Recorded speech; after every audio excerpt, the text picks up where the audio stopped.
Kum Shibanta ban Aikam ya ki Samla Kathan Southwest Khasi Hills District ki bom don kam Badru ban Kentiu ya ka yok ka kon ka Seng Federation of Khasi Jaintia and Garo people kila lej ban ya kendo yo menteri badai pet ya katanat veterinary and animal husbandry ban pen pau ya ka jingtrang jong ka Seng bakan don da ka Jakari siar bat sneang ka bapaka bat ka bajanai hapo Southwest Khasi Hills District. Nakaliang joka federation menta kasngi kasi tarik unai lar arja arpulai hapo ka jingelam uba kinas nong laj kumu president kila lej banya kendo bat airu daga dorkas Shauba Alexander lalu hek uba deu menteri sarkar daga bepen pau shu halor ka jingdan kam bandon no daga Jakari jingri ka bajanai kat kum ka jingya jong kapor khnang ba ka jella kan la ban penmi hi bat ban om don kam shu bandang khmi lenti nakiwei pat ki jaka ya ka do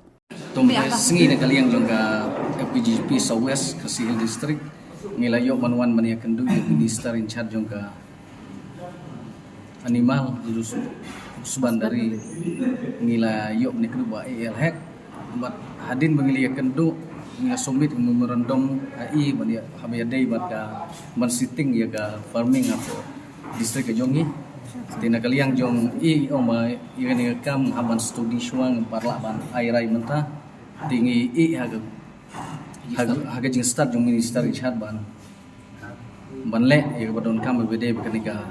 ka fam apo district jongi kalong ba ngiyo ga jing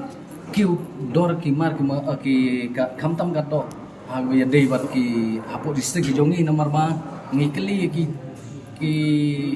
nong oddo ngi om balai ka kiudor man ka sigado ki ona ma ngi haban thit na bar na Assam ngi haban thit na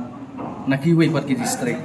tingi ko man set up ni ga farming apo district jongi kalau man yarap kita ki jing ke ba kena man penhiar ya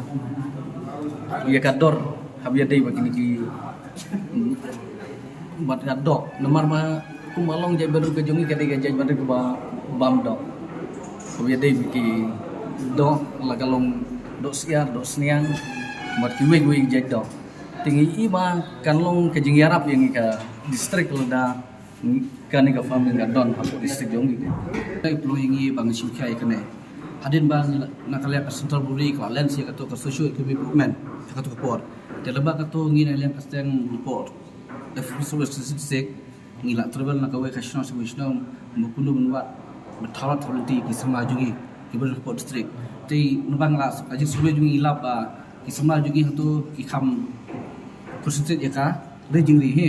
Tengah sutu balang tidur tu ka farm tu kalau mesti mentaba berpinkiu ki sama nda mentaban ka rejing ri nomor lembaga don ka farm tu lap lek tering tu nanta plus ilap bentit nantu ki sial nane ku ki siang bawan ri ki hajo tu ki snong. Te dak dak kada ploying bang inwan sakane ben syau musta ka jungi ban man oi man kamle kamplay ka de banta tang ba kumbalong nakapor si kapor nakaliang government ka UO yang kata ba ka kisamra tukang jam sokakin wan sakmat bantau kila kunti unde besyongi yang lalah lana start na daw nakaliang kaseng sutu ba ka de ka we kelat akam ajam kisamra la kadung ka form kabut ba kisamra kila ban yo training untuk pros kawi kila ban sim gitu istiar badon untuk kila ban bandri nomor la kadung jong sokar kabut ba ka rep ne kador kampuna dalam tang defend tit is earphone la tit sang kon habis na lugo ting sim di ai samla ba lokal jam beli dalam bang itu baling don kane ba de kalau kawe kelat ba ai kam ajang sama ke jungi berang ke